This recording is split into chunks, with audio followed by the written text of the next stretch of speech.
V.I. Lenin. What the Friends of the People Are and How They Fight the Social Democrats. A reply to articles in Rusko-Bakitstvo opposing the Marxists. Appendix 3. When I speak of a narrow understanding of Marxism, I have the Marxists themselves in mind. One cannot help remarking in this connection that Marxism is most atrociously narrowed and garbled when our liberals and radicals undertake to expound it in the pages of the legal press. What an exposition it is! Just think how this revolutionary doctrine has to be mutilated to fit it into the Procrustean bed of Russian censorship. Yet our publicists lightheartedly perform that operation. Marxism, as they expound it, is practically reduced to the doctrine of how individual property, based on the labor of the proprietor, undergoes its dialectical development under the capitalist system, how it turns into its negation and is then socialized. And with a serious mien, they assume that the whole content of Marxism lies in this scheme, ignoring all the specific features of its sociological method, the doctrine of the class struggle, and the direct purpose of the inquiry, namely, to disclose all the forms of antagonism and exploitation in order to help the proletariat abolish them. It is not surprising that the result is something so pale and narrow that our radicals proceed to mourn over the poor Russian Marxists. We should think so. Russian absolutism and Russian reaction would not be absolutism and reaction if it were possible, while they exist, to give a full, accurate and complete exposition of Marxism, setting forth its conclusions without reservation. And if our liberals and radicals knew Marxism properly, if only from German literature, they would be ashamed thus to distort it in the pages of the censored press. If a theory may not be expounded, keep silent, or make the reservation that you are giving a far from complete exposition of it, that you are omitting its most essential features, but why expound only fragments of it and then howl about its being narrow?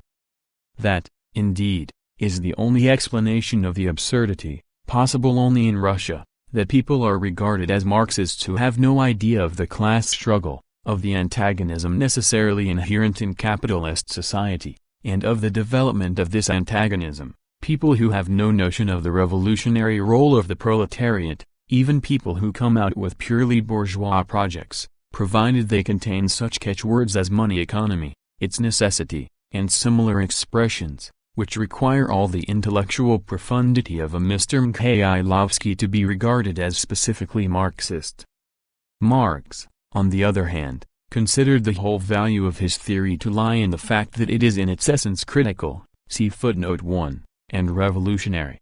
See footnote 4, and this latter quality is indeed completely and unconditionally inherent in Marxism, for this theory directly sets itself the task of disclosing all the forms of antagonism and exploitation in modern society, tracing their evolution, demonstrating their transitory character, the inevitability of their transformation into a different form, and thus serving the proletariat as a means of ending all exploitation as quickly and easily as possible.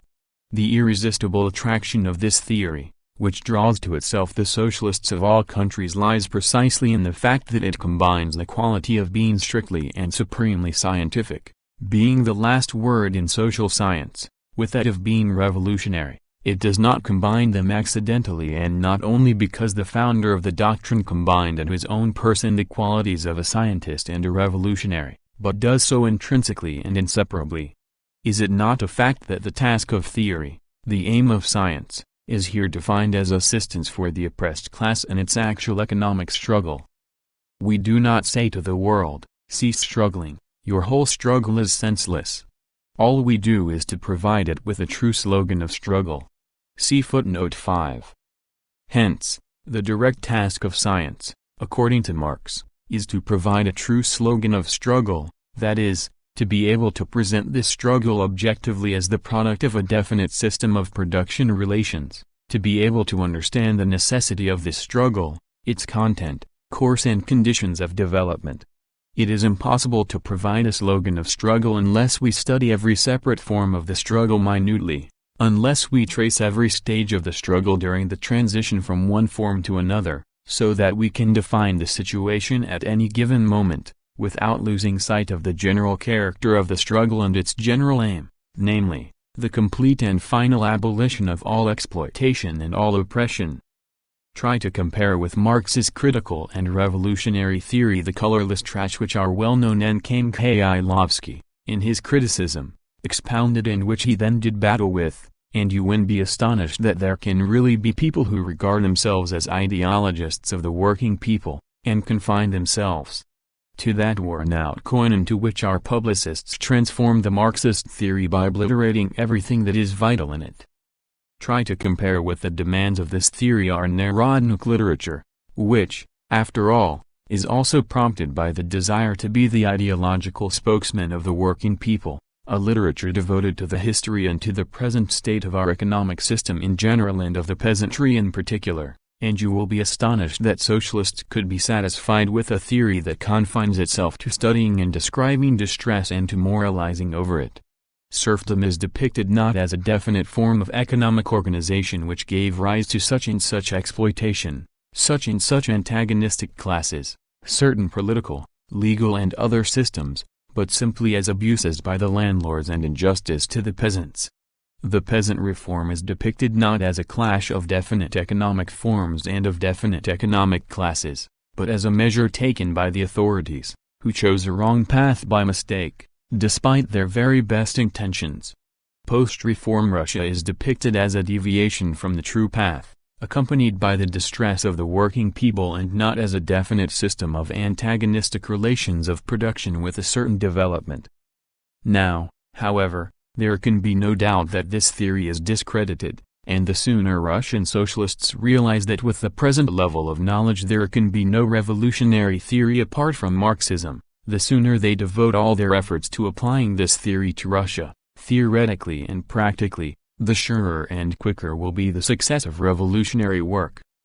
To give a clear illustration of the corruption the Friends of the People have caused in the meager Russian thought of today by their call to the intelligentsia to exert a cultural influence on the people so as to create a real and proper industry, etc., let us cite the opinion of people who hold views sharply distinct from ours, namely, the Narodopravci, these direct and immediate offspring of the Narodovoltsi. See pamphlet, An Urgent Issue, 1894, published by the Narodno Pravo Party. After giving a splendid rebuttal to the kind of Narodniks who say that under no circumstances, not even on condition of broad liberty, must Russia part with her economic organization, which ensures the working people an independent place in production, and that what we need is not political reforms but systematic and planned economic reforms, the Narodopravci go on to say, "We are not defenders of the bourgeoisie, still less are we admirers of their ideals, but if a malicious fate were to present the people with the choice of planned economic reforms under the protection of zemsky nakolniks who zealously guard them from the encroachments of the bourgeoisie, or the bourgeoisie themselves on the basis of political liberty, that is, under conditions which ensure the people the organized defense of their interests, we think the people would obviously gain by choosing the latter. At the moment, we have no political reforms which threaten to deprive the people of their pseudo-independent economic organization. What we do have is what everybody everywhere is accustomed to regard as bourgeois policy, expressed in the grossest exploitation of the people's labor. We have neither broad nor narrow liberty. What we do have is the protection of socialist state interests, which the agrarians and capitalists of constitutional countries have ceased to dream of. We have no bourgeois parliamentarianism. Society is not allowed within cannon shot of the administrative machine. What we do have is the Messrs. Nadenovs, Mrazovs, Kazis and Bielovs, who demand that a Chinese wall be set up for the safeguarding of their interests, side by side with representatives of our loyal nobility, who go so far as to demand free credits for themselves to the tune of 100 rubles per desating. They are invited to serve on commissions, they are listened to with respect, and they have a decisive voice in cardinal questions affecting the economic life of the country. Yet who stands up in defense of the interests of the people, and where? Is it not they, the zemsky nakolniks? Is it not for the people that agricultural labor squads are being projected? Has it not only just been declared, with a frankness bordering on cynicism, that the only reason the people have been granted allotments is to enable them to pay taxes and to perform services, As the governor of Vologda put it in one of his circulars, he only formulated and expressed aloud the policy that the autocracy, or, more correctly, bureaucratic absolutism, is fatally pursuing. However nebulous the Narodopravtsi's notions still are about the people, whose interests they want to defend, and about society, which they continue to regard as a trustworthy organ for the protection of the interests of labor, one cannot but admit that the formation of the Narodno Pravo Party is a step forward, a step towards the complete abandonment of the illusions and dreams about different paths for the fatherland, towards the fearless recognition of the real paths, and towards the search on their basis for elements for a revolutionary struggle. Here we clearly see a striving to form a democratic party. I speak only of a striving, because, unfortunately, the Narodopravtsi do not implement their basic thesis consistently. They still talk of amalgamation and alliance with the socialists, refusing to realize that to draw the workers into mere political radicalism would only mean severing the worker intellectuals from the mass of the workers and condemning the working class movement to impotence, for it can be strong only by defending the interests of the working class completely and in every way, by engaging in economic struggle against capital, a struggle inseparably bound up with a political struggle against the servants of capital. They refuse to realize that the amalgamation of all the revolutionary elements can be much better achieved by the separate organization of the representatives of the different interests, see footnote 2, and by the joint action of the two parties in particular cases. They still go on calling their party a social revolutionary party, see the manifesto of the Narodno Pravo Party, dated February 19, 1894. Although at the same time they confine themselves exclusively to political reforms and most carefully evade our cursed socialist problems. A party which so ardently calls for a fight against illusions should not foster illusions in others by the very first words of its manifesto. It should not speak of socialism where there is nothing but constitutionalism. But, I repeat, one cannot form a correct judgment of the Narodopravtsi unless one bears in mind that they spring from the Narodovoltsi. It must, therefore, be admitted that they are taking a step forward by basing an exclusively political struggle, unrelated to socialism, on an exclusively political program.